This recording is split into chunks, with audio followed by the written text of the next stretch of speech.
Hello नमस्कार। मैं हूं अनुप कुमार और आप देख रहे हैं अपना YouTube channel topper mind academy. और आज हम लोग चर्चा करने वाले हैं जीवों में जनन से जो भी पीबीआई सब्जेक्टिव क्वेश्चन होते हैं उसका हम लोग चर्चा करेंगे। और इस वीडियो लेक्चर में हम लोग 2023 से लेकर 2009 तक जो भी इस चैप्टर से क्वेश्चन आए हैं उसका भी हम लोग चर्चा करेंगे। हर एक क्वेश्चन को हम लोग देखेंगे। तो इस वीडियो में आप अंत तक बने रहिए और चलिए करते हैं इस सेशन को स्टार्ट। और देखिए पहला क्वेश्चन है, आपके स्क्रीन पे दिखाई दे रहा होगा। फर्स्ट क्वेश्चन पे ध्यान दीजिएगा। फर्स्ट क्वेश्चन क्या किया गया, तो जीवन काल या जीवन अवधि से आप क्या समझते हैं। तो नॉर्मल कोई भी व्यक्ति मान लो जन्म लिया और जन्म लेकर मर गया, क्या किया, उस मृत्यु के गोद में समा गया। तो इसके बीच का जो काल आप ये देख रहे हैं, इसके बीच का जो समय होगा उसी समय को क्या कहा जाता है, जीवन अवधि कहा जाता है। और प्रत्येक जीवों का जीवन काल अलग अलग होता है। दूसरे क्वेश्चन की बात करें तो 2023 में ये क्वेश्चन किया गया था। चाहे तो आप क्वेश्चन बैंक पलट के देख भी सकते हैं कि लिंग गुणसूत्र पर टिप्पणी लिखें। बहुत सारा बच्चा बिना लिखे हुए आ गया था, लेकिन आपके एग्जाम में क्वेश्चन आया तो लिख कर ही आइएगा, ठीक है। क्वेश्चन किया था कि जो गुणसूत्र लिंग का निर्धारण, लिंग गुणसूत्र पर टिप्पणी लिखे, तो आप लिखिएगा जो गुणसूत्र लिंग का निर्धारण करता है उसे ही हम लोग लिंग गुणसूत्र कहते हैं। और मादा में लिंग गुणसूत्र कौन सा पाया जाता है, आप याद रखिएगा एक्स एक्स लिंग गुणसूत्र पाया जाता है। कौन सा लिंग गुणसूत्र पाया जाता है, एक्स एक्स।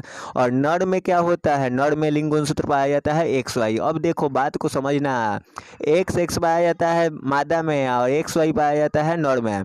अब ये मादा का एक्स पुरुष के एक्स से निषेचित होता है तो एक्स एक्स बनाता है और इस प्रकार लड़की का जन्म होता है, ठीक है। और मादा का एक्स पुरुष का वाई मिल गया तो एक्स वाई यानी क्या जन्म लेगा, लड़का जन्म लेगा। ये बात भी आपको याद रखना है, ठीक है। अगला तीसरे नंबर क्वेश्चन की बात करें तो तीसरा नंबर क्वेश्चन है हमारा, देखो यहाँ पे ध्यान दोगे। क्या है क्वेश्चन, अंतः प्रजनन से आप क्या समझते हैं। क्वेश्चन क्या है, अंतः प्रजनन से आप क्या समझते हैं। अभी 2023 में क्वेश्चन किया था, आप याद रखिएगा। अंतः प्रजनन का अर्थ है एक ही वंश के नर और मादा से पैदा होने वाले बच्चों से है। अंतः प्रजनन का अर्थ एक ही वंश के नर और मादा से पैदा होने वाले बच्चों से है, आप याद रखिएगा। अगला क्वेश्चन की बात करते हैं तो अगला क्वेश्चन 2022 में किया गया था और क्वेश्चन इस प्रकार से है कि द्विखंडन और बहुखंडन को आपको परिभाषित करना है। द्विखंडन और बहुखंडन को क्या करें, परिभाषित करें। तो आप लिखिएगा द्विखंडन में क्या होता है, तो इसमें एकल कोशिकाएं टूटती है, इसमें एकल कोशिकाएं टूटती है और दो नए कोशिकाओं का निर्माण करेगी। जैसे में ये प्रक्रिया कहाँ पे होता है, तो अमीबा में होता है। कहाँ होता है, अमीबा में। बहुखंडन की बात करते हैं हम लोग तो इसमें एकल कोशिकाएं टूटती है और बहुल कोशिकाओं का निर्माण करती है। किसका निर्माण करती है, बहुल कोशिकाओं का। जैसे में प्लाज्मोडियम और ईस्ट हो जाएगा। कौन हो जाएगा, प्लाज्मोडियम और ईस्ट की बात करते हैं हम। तो आपको ये बात समझ में आ गया होगा, अमीबा में क्या होगा, द्विखंडन होता है, प्लाज्मोडियम, और ईस्ट में क्या होता है, तो बहुखंडन होता है। ये बातें आपकी क्लियर हो गई। चलिए आगे की बात करते हैं हम लोग, अगले क्वेश्चन की बात करते हैं। तो अगला क्वेश्चन है हमारा 5वां नंबर क्वेश्चन। क्या है, लैंगिक और अलैंगिक जनन में अंतर स्पष्ट करें। मोस्ट वीवीआई क्वेश्चन है, इसको आप तो जरूर याद रखिएगा। बहुत छोटा क्वेश्चन है, आसान क्वेश्चन है, लेकिन याद रखिएगा 2020 और 17 में ये क्वेश्चन पूछा जा चुका है। आप याद रखिएगा इसमें जीवों की दो समष्टियाँ लैंगिक जनन में, आप याद रखिएगा एक और लैंगिक जनन लिख दीजिएगा और दूसरी ओर लिख दीजिएगा अलैंगिक जनन। और बात करते हैं पहले अंतर की, तो इसमें जीवों की दो समष्टियाँ भाग लेती है और इसमें निषेचन होता है और इसमें युग्मनज बनता है। और इसमें आप अलैंगिक जनन में पहला लिखिएगा कि इसमें जीवों की सिर्फ एक समष्टि भाग लेती है, इसमें निषेचन नहीं होता है और इसमें युग्मनज भी नहीं बनता है, ठीक है। अगले क्वेश्चन पे आ जाते हैं और अगला क्वेश्चन हमारा इस प्रकार से होगा। देखो क्या है क्वेश्चन, इस प्रकार से है कि मुकुलन क्या है, ये 2014 में क्वेश्चन किया था। क्या किया था क्वेश्चन, आप पढ़ लो यहाँ पे, मुकुलन क्या होता है। तो याद रखिएगा इस प्रकार के जनन में जनक के जीवों के शरीर से उभार निकलता है। जनक के जीव के शरीर से क्या निकलेगा, उभार निकलेगा, जो मुकुल कहलाता है। और बड़ा होकर एवं जनक जीव से अलग होकर एक स्वतंत्र जीव ये बना लेता है। इस प्रकार के जनन में जनक जीव के शरीर से उभार निकलता है जो मुकुल कहलाता है।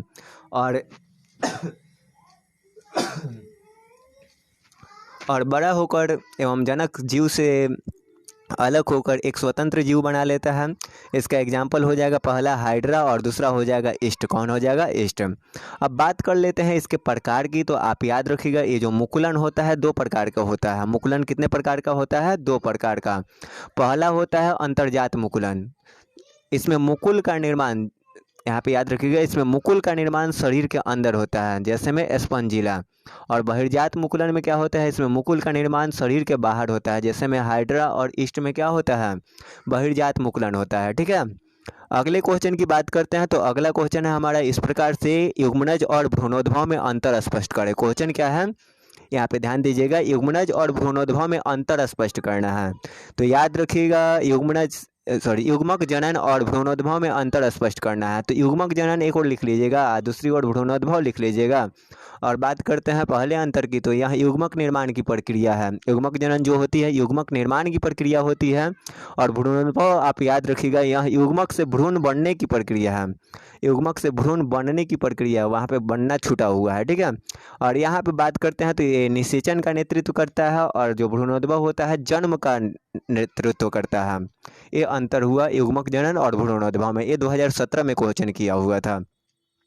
अगले क्वेश्चन की बात करते हैं। तो हमारा अगला क्वेश्चन जो स्क्रीन पे आपको दिखाई दे रहा होगा वो है कि बाह्य निषेचन क्या है, इसके नुकसान बताएं। क्वेश्चन क्या है, बाह्य निषेचन।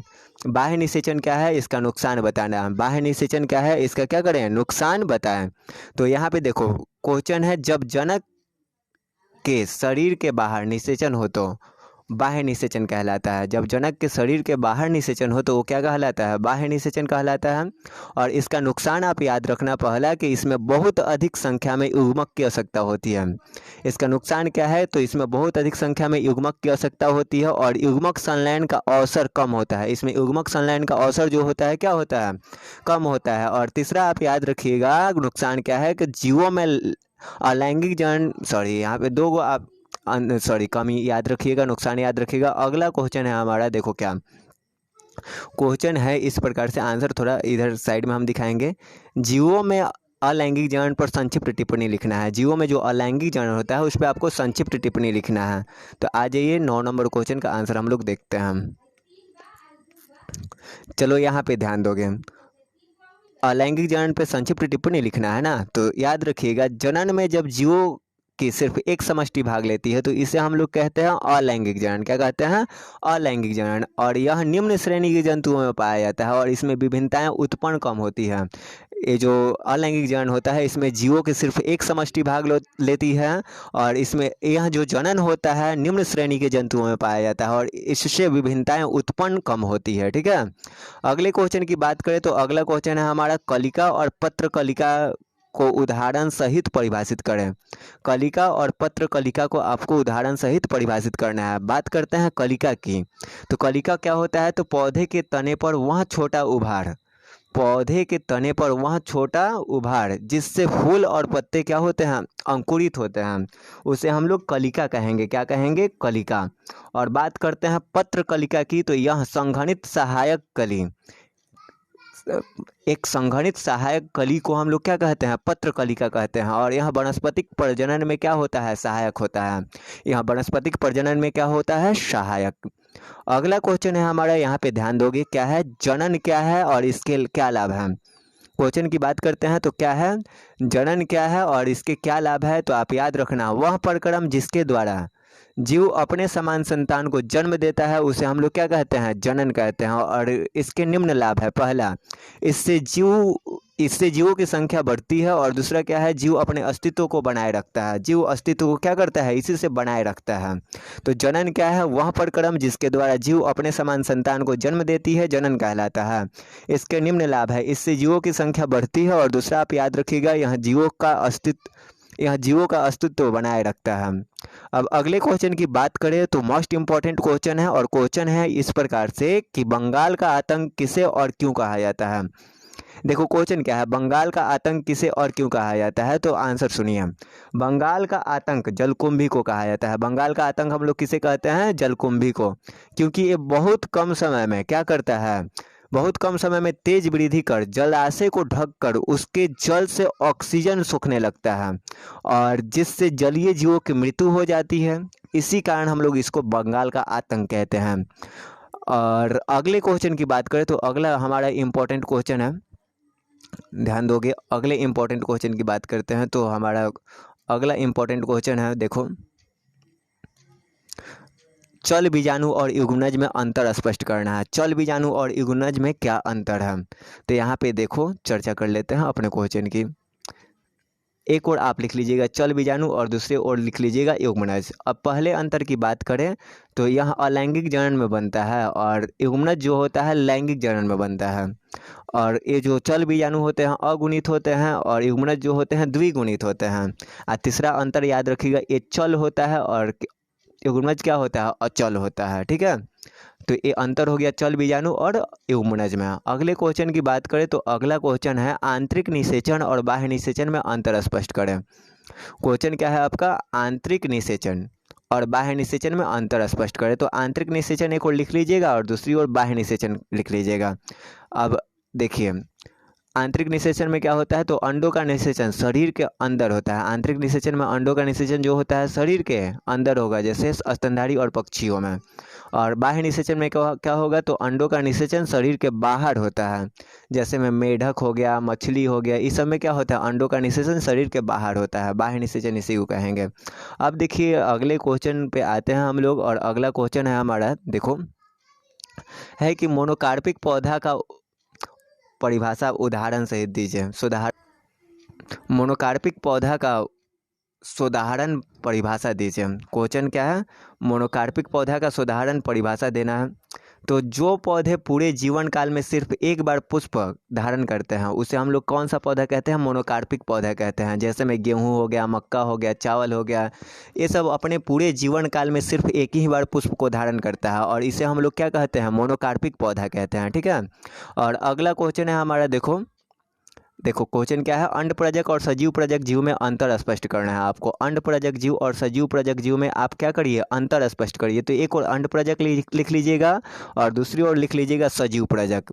अब देखो क्वेश्चन का आंसर ऐसे लिखना है, अंडप्रजक में लिखना कि यहाँ अंडे द्वारा बच्चे को जन्म देता है और सजीव प्रजक यहाँ सीधे बच्चे को जन्म देता है। एग्जाम्पल क्या हो जाएगा इसका, मुर्गी और मछली, और इसका एग्जाम्पल मानव और भैंस दे सकते हैं, और भी एग्जाम्पल दे सकते हैं। अब चलिए अगले क्वेश्चन की बात करते हैं और 17वां नंबर क्वेश्चन पे आते हैं। क्वेश्चन है इस प्रकार से, देखिए निषेचन से आप क्या समझते हैं, तो नर युग्मक और मादा युग्मक के संलयन की प्रक्रिया को क्या कहते हैं, निषेचन कहते हैं, और इसके फलस्वरूप क्या बनता है, युग्मनज बनता है। नर युग्मक और मादा युग्मक के मिलने की प्रक्रिया को या संलयन की प्रक्रिया को निषेचन कहते हैं, और इसके फलस्वरूप किसका निर्माण होता है, तो युग्मनज का निर्माण होता है। अगले क्वेश्चन पे हम लोग आते हैं और अगला क्वेश्चन है हमारा, कोनिडिया क्या है। कोनिडिया क्या है, तो याद रखिएगा कोनिडिया का निर्माण कोनिडिया 4 के ऊपर श्रृंखला के रूप में होता है। कोनिडिया का निर्माण कोनिडिया 4 के ऊपर श्रृंखला के रूप में होता है और यह अनुकूल परिस्थिति में विकसित होकर कवक का निर्माण करता है। कोनिडिया के बारे में आप याद रखिएगा, कोनिडिया का निर्माण कोनिडिया 4 के ऊपर श्रृंखला के रूप में होता है और यह अनुकूल परिस्थिति में विकसित होकर कवक का निर्माण करता है। 25वें नंबर क्वेश्चन की बात करते हैं, तो है हमारा अचल बीजाणु या अप्लानो स्पोर क्या होता है। अचल बीजाणु या अप्लानो स्पोर क्या होता है, तो आंसर उसका हम लोग कैसे लिखेंगे, ये बीजाणुधानी में निर्मित होता है। अचल बीजाणु कहाँ निर्मित होता है, बीजाणुधानी में, और इसके अग्रभाग में कसाभिका नहीं पाया जाता है। इसके अग्रभाग में क्या नहीं पाया जाता है, कसाभिका नहीं पाया जाता है, और ये हवा के माध्यम से एक जगह से दूसरी जगह जाता है। ये हवा के माध्यम से क्या करता है, एक जगह से दूसरी जगह जाने का काम करता है। अचल बीजाणु के बारे में यही पॉइंट आपको याद रखना है। अब अगले क्वेश्चन की बात करें तो हमारे पास क्वेश्चन है, अपने जटिलता के बावजूद बड़े जीवों में लैंगिक जनन, जो बड़े जीव हैं उन्होंने लैंगिक जनन क्यों अपनाया। अपनी जटिलता के बावजूद भी जो बड़े जीव थे लैंगिक जनन को क्यों अपनाया। यहाँ पे गलत लिखा गया है, लैंगिक जनन को क्यों अपनाया। तो याद रखिएगा जो बड़े जीव हैं लैंगिक जनन द्वारा ही, बड़े जीव में लैंगिक जनन द्वारा ही संतान संभव है, क्योंकि ऐसे जीवों में जनन के लिए 2 प्रकार की जनन तंत्र विकसित हैं, नर जनन तंत्र और मादा जनन तंत्र, और दोनों में अलग अलग युग्मक बनते हैं और जनन के समय नर युग्मक और मादा युग्मक संलयन कर नए जीव का निर्माण करते हैं। क्या करेंगे, नए जीव का निर्माण करते हैं। ठीक है, अगले क्वेश्चन पे हम लोग आते हैं और पढ़ेंगे क्या है क्वेश्चन, ध्यान दो। अनिषेक जनन क्या होता है, क्वेश्चन क्या है, अनिषेक जनन क्या होता है और यहाँ कितने प्रकार का होता है। तो याद रखिएगा अनिषेक जनन में अंडे का विकास एक पूर्ण जीव के शरीर में बिना निषेचन का होता है। जैसे मैं ऑर्थोपोड्स, और यह दो प्रकार का होता है, पहला होता है प्राकृतिक और दूसरा होता है कृत्रिम। अनिषेक जनन में अंडे का जो विकास होता है वो किसके द्वारा होगा, याद रखना, एक पूर्ण जीव के शरीर में बिना निषेचन के होता है, जैसे में ऑर्थोपोड्स, और यह दो प्रकार का होता है। कितने प्रकार का होता है, दो प्रकार का। ये जो क्वेश्चन है 2023 में क्वेश्चन किया था कि निम्नलिखित को निम्नांकित चित्र के द्वारा समझाएं। पहला था समसूत्री विभाजन का मेटाफेज अवस्था को समझाना था। तो आप ये फिगर स्क्रीनशॉट मार लीजिए और ऐसा फिगर बना लीजिएगा, एग्जाम में नंबर आपको मिल जाएगा। मेटाफेज अवस्था है समसूत्री विभाजन का। और दूसरा क्वेश्चन किया था कि जीवाणु कोशिका में द्विखंडन को चित्र के द्वारा दर्शाएं। तो ये जीवाणु कोशिका हो गया, इसमें द्विखंडन के द्वारा क्या किया गया है, दर्शा दिया गया है। जीवाणु कोशिका में द्विखंडन को चित्र के द्वारा दर्शा दिया गया है। तो ये हमारा था इस लेसन का मस्ट वीवीआई क्वेश्चन की बात करते हैं जो वही था। और अभी आपका काम क्या रहेगा, तो ये जो वीडियो लेक्चर था इसमें हम लोग कितने क्वेश्चन को कवर किए हैं, तो 28 क्वेश्चन की बात की है। ये 28 क्वेश्चन को आपको कंप्लीटली लिख कर याद कर लेना है, रिमेंबर कर लेना है, ये याद कर लीजिएगा और क्लास में सुना दीजिएगा, ज़रूर से ज़रूर सुना दीजिएगा। और इस वीडियो को आप लगभग अपने सभी दोस्तों के पास शेयर ज़रूर करिएगा ताकि उनको भी पढ़ाई करने में मदद मिल सके मेरे वीडियो लेक्चर से, ठीक है। तो इसको भी आप एक भी अपनी जिम्मेवारी के साथ करिए। और बाकी हम गारंटी देते हैं कि अब इस चैप्टर से कोई भी क्वेश्चन आए उसका आंसर आप 100% कर पाएंगे इसको याद करने के बाद। और बाकी आपको थ्योरी का क्लास में कोई डाउट हो तो आके डायरेक्टली ऑफलाइन क्लास में क्लियर कर सकते हैं। बाकी मिलते हैं आपसे नेक्स्ट वीडियो में, तब तक के लिए धन्यवाद।